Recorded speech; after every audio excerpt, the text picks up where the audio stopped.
sa may tunnel. Ay!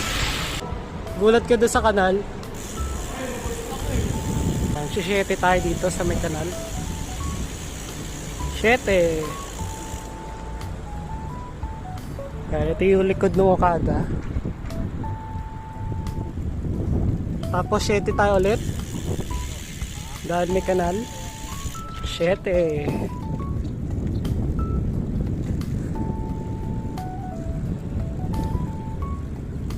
O 7 ulit. Sige nga G, pakita mo yung 7. 7.